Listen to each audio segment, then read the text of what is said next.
ಪಟ್ಟಭದ್ರ ಪಕ್ಷಗಳಿಂದ ಆಗ್ತಕ್ಕಂಥ. ಕುಮಾರಸ್ವಾಮಿ ಹೇಳ್ತಾರೆ ಸರ್, ಕಾಂಗ್ರೆಸ್ನೊಳಗೆ ಸಿಎಂ ಹುದ್ದೆ ಟವಲ್ ಹಾಕಿರೋದ್ರಿಂದನೇ ಸಿದ್ದರಾಮಯ್ಯ ವಿರುದ್ಧ ಷಡ್ಯಂತ್ರ ಅಂತ ಅವ್ರು ಹೇಳ್ತಾರೆ. ಅವ್ರ ಪಾರ್ಟಿಲಿ ಎಷ್ಟು ಜನ ಟವಲ್ ಹಾಕವ್ರೆ, ಬಿಜೆಪಿಲಿ ಎಷ್ಟು ಜನ ಹಾಕವ್ರೆ?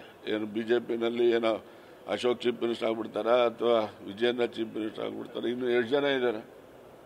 ಆದ್ರಿಂದ ನಮ್ಮಲ್ಲಿ ಯಾವುದೇ ರೀತಿಯ ಟವಲ್ ಹಾಕೋ ಸಂಸ್ಕೃತಿ ನಮ್ಮಲ್ಲಿಲ್ಲ. ನಮ್ಮಲ್ಲಿರ್ತಕ್ಕಂಥದ್ದು ಏನೇ ಭಿನ್ನಾಭಿಪ್ರಾಯಗಳು ಯಾರೇ ವ್ಯಕ್ತಪಡಿಸಿದ್ರು ಅಂತಿಮವಾಗಿ ಕಾಂಗ್ರೆಸ್ ಪಕ್ಷದ ಹೈಕಮಾಂಡ್ ಏನು ನಿರ್ಣಯ ಮಾಡ್ತದೆ, ನಿರ್ಣಯದಂತೆ ನಡೀತಕ್ಕಂಥವ್ರು ನಮ್ಮ ಪಕ್ಷದಲ್ಲಿರ್ತಕ್ಕಂಥ ಎಲ್ಲ ಶಾಸಕರು. ಸರ್, ಅಂದ್ರೆ ಪಕ್ಷದಲ್ಲಿ ಇರುವವರೇ ಒಂದಿಷ್ಟು ದಾಖಲೆಗಳನ್ನ ಕೊಟ್ಟಿದ್ದಾರೆ ವಿಪಕ್ಷಗಳಿಗೆ ಅನ್ನುವಂತ ಆರೋಪ ಸರ್.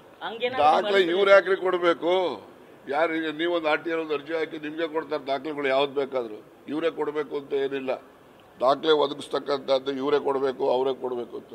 ಇವತ್ತು RTI ಆಕ್ಟಿವಿಟ್ಸ್ ಎಷ್ಟು ಜನ ದಾಖಲೆಗಳನ್ನ ತಗೊಳ್ಳೋದಿಲ್ಲ. ಹಾಗೆ ನೀವುಗಳು ತಗೊಳ್ಳಿ, ದಾಖಲೆಯನ್ನು ಇವರೇ ಕೊಡಬೇಕು ಅಂತಕ್ಕಂಥ, ಒದಗಿಸ್ಬೇಕು ಅಂತಕ್ಕಂಥ ಅಗತ್ಯತೆ ಅಂತ ಪರಿಸ್ಥಿತಿ ಏನಿಲ್ಲ.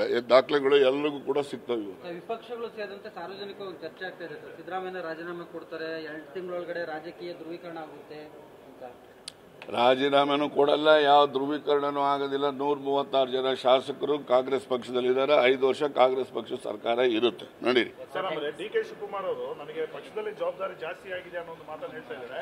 ಜೊತೆಗೆ ಅವರು KPCC ಅಧ್ಯಕ್ಷ ಸ್ಥಾನಕ್ಕೂ ಕೂಡ ರಾಜೀನಾಮೆ ನೀಡತಕ್ಕಂಥ ಸಾಧ್ಯತೆ ಇದೆ. ಅದು ಕೂಡ ತೀರ್ಮಾನ ಆಗ್ತದೆ. ACCನಲ್ಲಿ ನೋಡ್ರಿ, ಯಾರ್ಯಾರು ನಿರೀಕ್ಷೆಗಳು ಬಹಳ ಇರ್ತವೆ. ಅಂತಿಮವಾಗಿ ನಿರ್ಣಯ ಮಾಡೋದು ಯಾರಪ್ಪ? AICC ಅವರು. AICCನವರು ಹಿಂದೆನೇ ಅವರು ಮುಖ್ಯಮಂತ್ರಿ ಆಯ್ಕೆ ಸಂದರ್ಭದಲ್ಲಿ ಏನೆಲ್ಲ ಮಾತುಗಳನ್ನು ಹೇಳಿದ್ದಾರೆ, ಆ ಮಾತುಗಳನ್ನು ಅವರು ನಡೆಸಬೇಕಲ್ವಾ? ಕಾನ್ಫಿಡೆನ್ಸ್ ಬರಬೇಕು ಪಕ್ಷದಲ್ಲಿ ಅಂತಂದ್ರೆ.